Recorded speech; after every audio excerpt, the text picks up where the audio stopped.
Righteous One, welcome back to my YouTube channel. Sa mga hindi pa po nakapag-subscribe, subscribe na po kayo para updated kayo sa mga latest upload na ilalabas ko po dito sa YouTube na channel ko na to. Ngayon, mayroon kasi akong i-share sa inyo yung Honda Click 125 na motor ko. 8 months ko na kasi na hindi na-check yung air filter. Gusto ko sanang i-share sa inyo at samahan nyo ako. Ang kagandahan pa dito mga ka-Righteous One, ang biyahe kasi nito 74 kilometers araw-araw. Kasi bali ako kasi nakatira ko dito sa Naik. So binabiyahe ko to papuntang South Mall. Okay mga ka-Righteous One, nandito na tayo sa cover nung filter. So mayroon tong 7 na screw. Ito yung isa. Ito yung pangalawa. Ito yung pangatlo, pang-apat. So ito yung pang-5. So mayroon kasi itong dalawa sa ilalim. Ito yung dito yung isa. Tapos dito naman yung isa. So ang tools lang na kailangan natin dito mga ka-Righteous One is yung Phillips screw. Ito lang yung tools na kailangan natin na gamitin, yung pinaka Phillips screw. Ang tawag kasi nila dito positive eh. Okay, so bubuksan na natin o tatanggalin na natin isa-isa yung mga screw. So madali lang naman to tanggalin. Yan. So ikotin lang natin.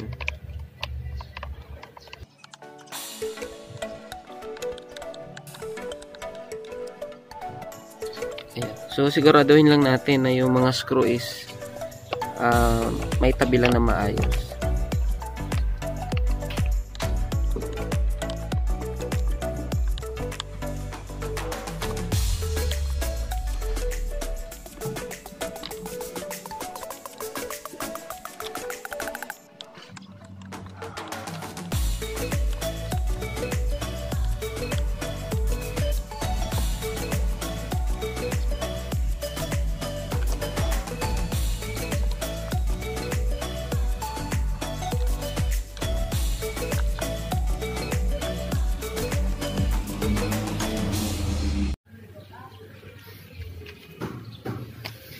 Okay, so mga ka-Righteous One, sabunin na lang natin.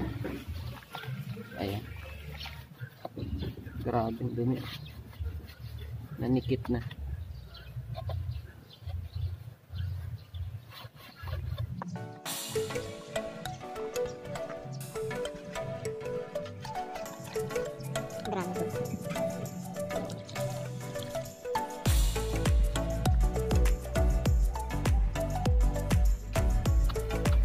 Okay, so malinis na.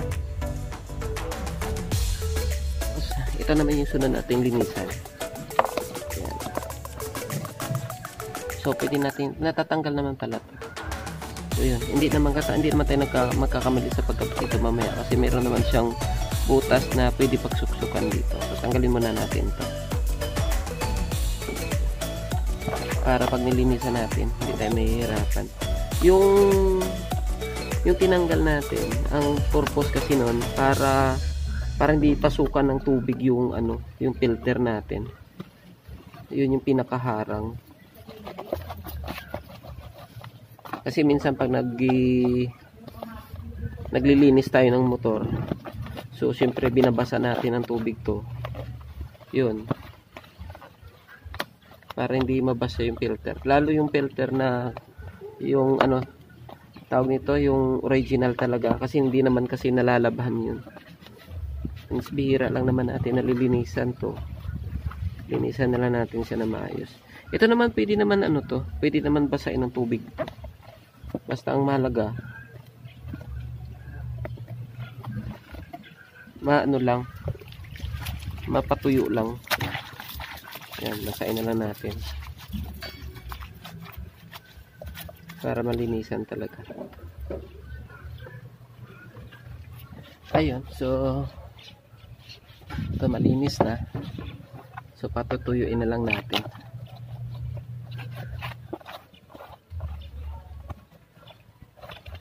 So tapos ito, punasan na lang natin ng tuyo. Ayan.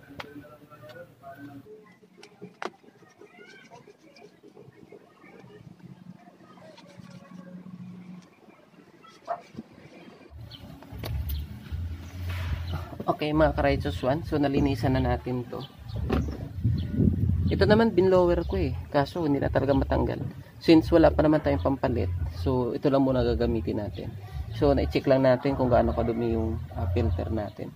So dito hindi ka naman maliligaw kung paano to ikabit. Kasi may guide naman tayo yung guide niya, no? So ilalagay lang naman natin to. Dito may guide naman to. Yung ito itutusok mo lang yan. Yan. So malinis na. Kakabit na lang natin. Yan. Okay, so pag napwesto mo na yan, ito na yung kasunod yan. Yan.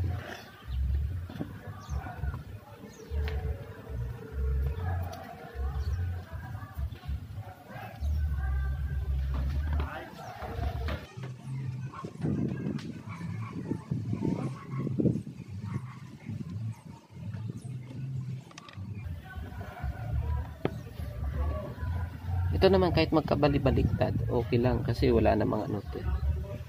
Parehas-parehas lang naman yung nito sizes.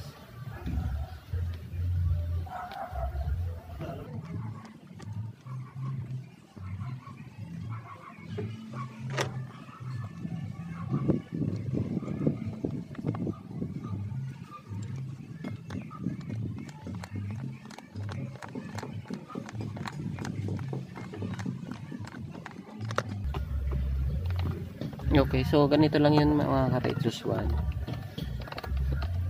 So kahit baguhan ka tulad ko, hindi ka maliligaw, hindi ka magkakamali kasi hindi naman masyadong technical to.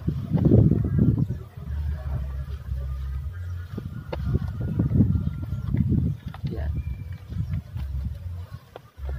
Yung higpit nito tansyahin nyo na lang kasi patulad nito hindi mo na maikot. So wag nyo na persahin.